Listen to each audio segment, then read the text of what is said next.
One of my favorite lines in 30 Rock, a show full of one-liners, is uttered by Jack Donaghy, which is Alec Baldwin's character. I am the Sisyphus of Reaganing. I am the Sisyphus of Reaganing. Reaganing in 30 Rock is where you have a day where you make no mistakes. It's the perfect game of business. And it's a deep joke. You need to know a little bit about US politics during that time, which is like circa 2010. You also need to know who Sisyphus is.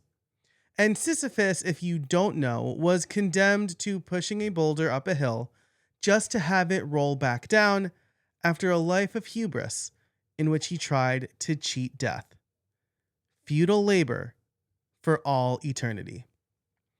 I often think about how running a business can make us feel a bit like Sisyphus.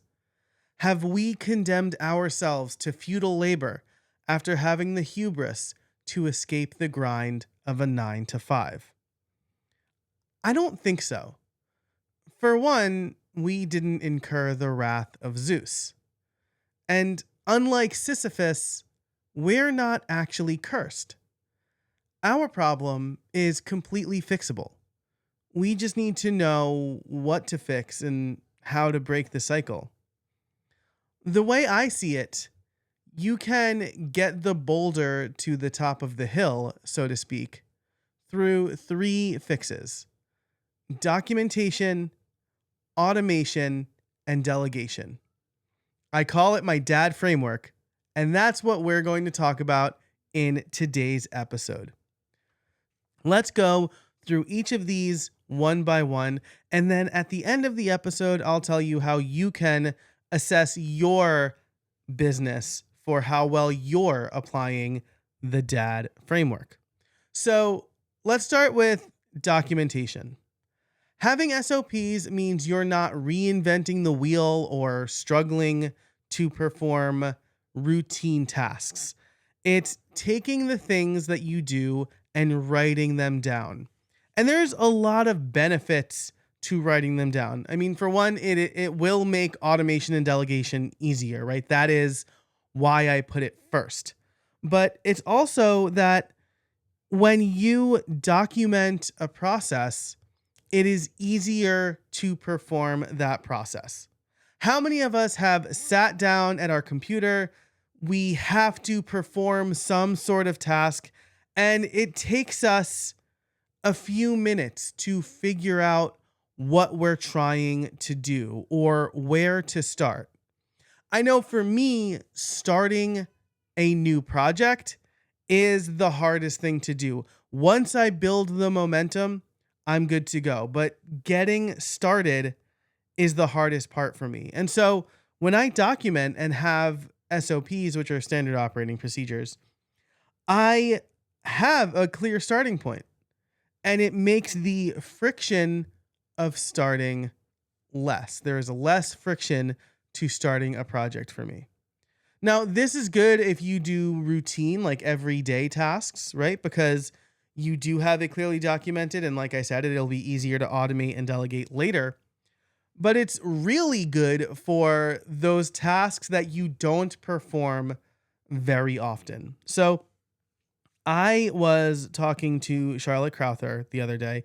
I have hired her to do my signature framework. If you want to get her insight on signature frameworks, we had a great conversation on this podcast about it. So I will put that in the description and the show notes. It is episode 486. So if you go to streamlined.fm/486, you'll also find the episode there.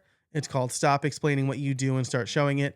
And one of the big reasons that I hired Charlotte was because I have a really hard time showing more than telling, right? I can do a lot of things, and I want to be able to do all of those things. And so Charlotte is helping me work through that with a signature framework.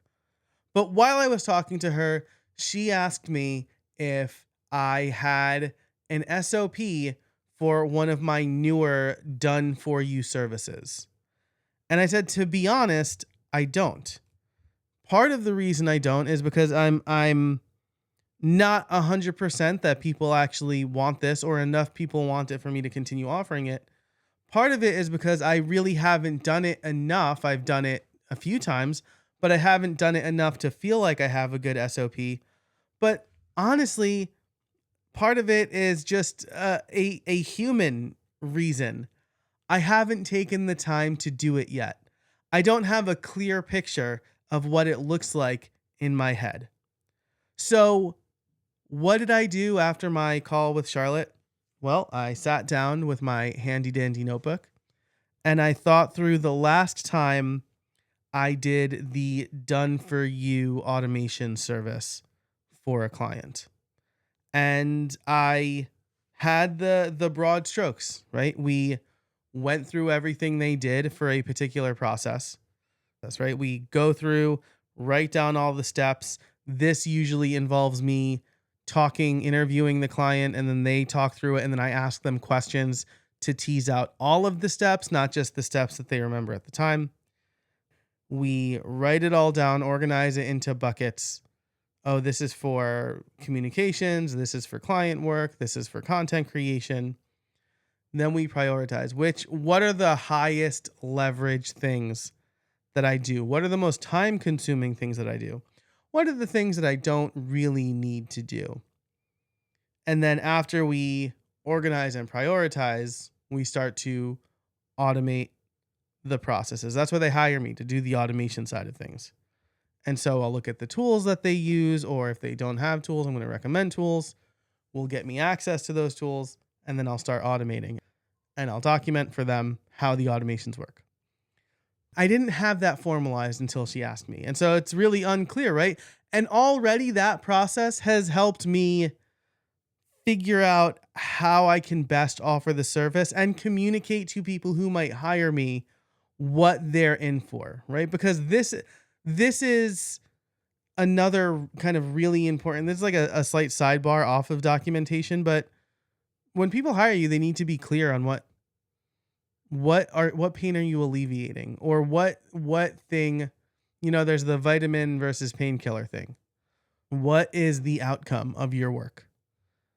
And for a while, for me, the outcome of my work was like, you'll save time, right? Or like, you won't check your email on the playground. But that's not a concrete thing, right? I should be able to say at the end of a done for you service, when we're done, you're going to be able to record your podcast and then never think about it again.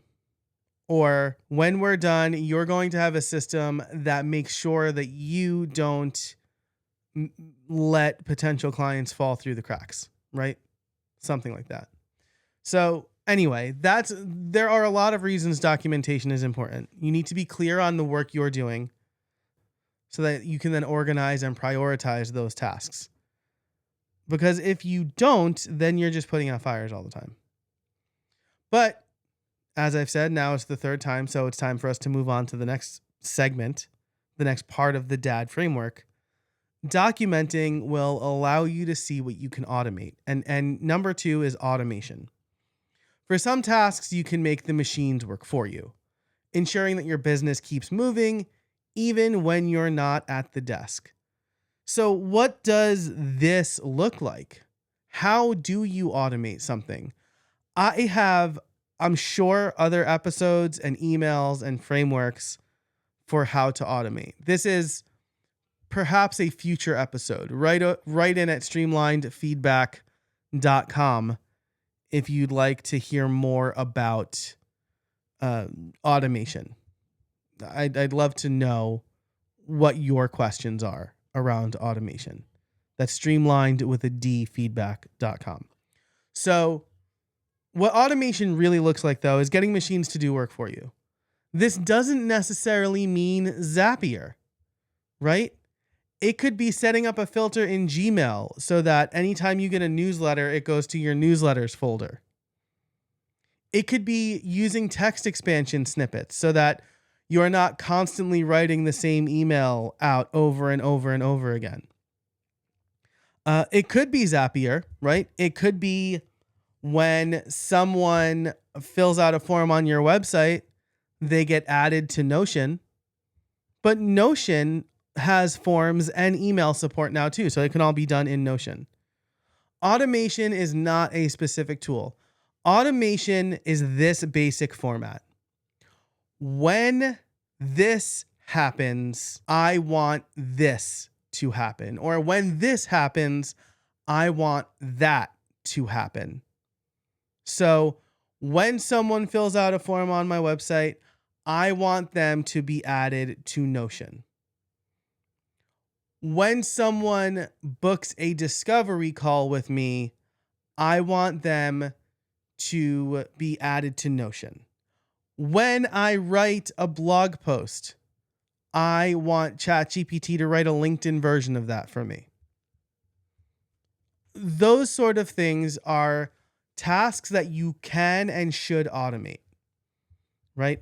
I mean, it gets heavily edited before I post to LinkedIn, but when I add a new newsletter like this to Notion, a couple of things happen. My VA gets an email telling her to publish that newsletter to my blog and to Substack. But the text of the newsletter also gets sent to Zapier, where it has a complex prompt telling ChatGPT, turn this into a LinkedIn post using this framework. Do not add anything. Only use my words. Try to find a good hook. And then send it back to Notion and let me know that it's ready to go to LinkedIn. And then I'll do the manual posting to LinkedIn, right? I could probably sign up for some service like Taplio or whatever, Buffer, whatever, to have it automatically posted. The idea behind automation is it is doing the little things that take 5-10 minutes out of your day that don't seem like a lot, but it forces you to break concentration on bigger tasks. It makes you switch contexts. It's these little interruptions throughout the day that happen that then you're like, oh man, it's like 5:00 and I don't feel like I've gotten anything done. Automation can help with that. And then the third one, the last D in the D.A.D framework is delegation. When you can't automate, delegate.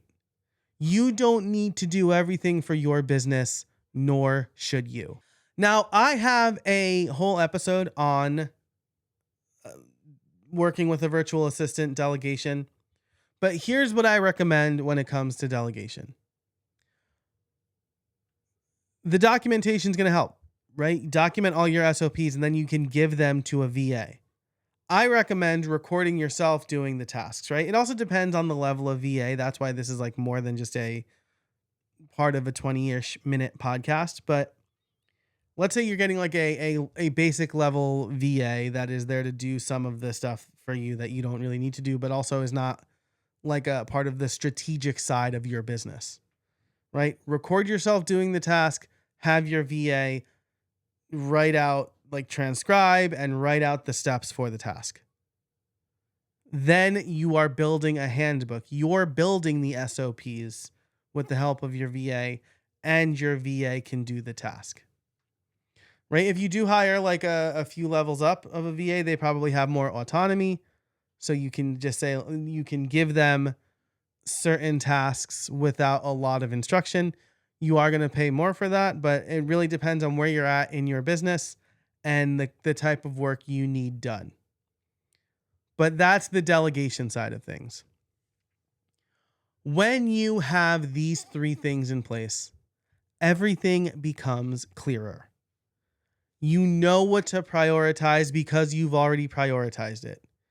You can spend your time wisely because you've automated the things that you don't need to do that robots can do, and you've delegated the tasks that robots can't do. And as a result, you're not constantly putting out fires or working long hours or checking your email at the playground because you have properly put systems in place to manage the expectations of your clients, manage your business better, and you have a clear plan for the type of work that you should be doing. And I know what you're thinking. Joe, this all sounds fine. I get it. It can be hard to know where you're struggling the most or what you should work on first. Yeah, what should you prioritize, right? And so that's why I put together, it's called the overwhelm diagnostic. You can go to streamlined.fm/overwhelm to take it. It's a 6-question quiz. But these are the things that you should think about, right? So first, you got to be honest with yourself. How often are you maintaining healthy work boundaries? The original way I worded this question was, how often are you working past the time that you intended to work? But my friend Kat pointed out that sometimes when people get overwhelmed, they shut down and they don't work at all. And so maybe they never work past their intended working hours because they never started their working hours. So shout out to my friend Kat Mulvihill for that. So how often are you able to maintain healthy work boundaries, working neither significantly more nor less than intended? You need to think about that, because if you are working way more or way less than you intend, that's something that we need to fix, right? If you're working way more than you intend, it's probably because you're doing everything yourself. And so every little interruption that comes up comes across your radar. And you get email notifications to your phone. So every time you get an email, it's like, you need to stop what you're doing. If you're not working enough, this happens to me constantly, especially when I finish projects. I finish a project, there was a lot of mental energy expended on that project. I don't know what to do next. And so I just do nothing.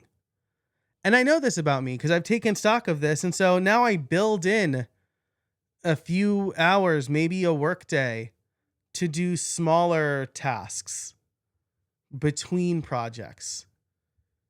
But you can't do that until you know how you work. So that's the first question. How are your business processes documented? Is there no documentation? Are they just like notes in a bunch of places? Is there like a little bit of documentation for like some of the big things? Is it well documented? That would be great, right? But I suspect there's not, because here's the thing, right? A little documentation could mean it was well documented a year ago, but things have changed and the documentation hasn't been kept up. This is like maybe my VA's number one task. She does a lot of the kind of day-to-day business stuff for me, or the day-to-day like publishing stuff for me. And so when something changes, I have to communicate it to her. So I create a video telling her how it's changed. She updates the handbook. And actually, we're working on a project now to review the entire handbook and see, what can we eliminate? So what do we need to update? That sort of stuff. So that's how are your business processes documented? How much of your routine work is automated? It could be nothing. Maybe you don't know where to start. It could be a few tasks. Maybe it's everything you can possibly automate. When you try to delegate tasks, what usually happens, right? So the premise of this question is you are delegating, but there is an answer here. That is, I don't delegate, right? I don't delegate. Or it's never right, or it's right sometimes, or it's always right. I'll tell you, for me, it's right most of the time. It's more than sometimes, but it's not always. And I think that's just the nature of communicating and changing things. The last two questions, right, have to do with how you're spending your time and how you manage your time. How often does urgent work interrupt your planned tasks? And if you took a 2-week vacation, what would happen to your revenue? I think a lot of business owners, especially solopreneurs, feel that it would stop. So you can take this assessment over at streamline.fm/overwhelm. If you do, you will get a plan based on your score. So there are like kind of 4 potential outcomes based on your score. You'll get it's like a blueprint. It identifies some areas that I commonly see based on your score. and then it gives you more advice. I touch on a lot of it in this episode. It goes deeper in the plan though. So streamlined.fm/overwhelm. The link is going to be in the description too. And I'd love to hear from you. What do you think of the DAD framework? Where do you struggle the most in your business? Hit me at streamlinedfeedback.com. Thanks so much for listening. And until next time, I hope you find some space in your week.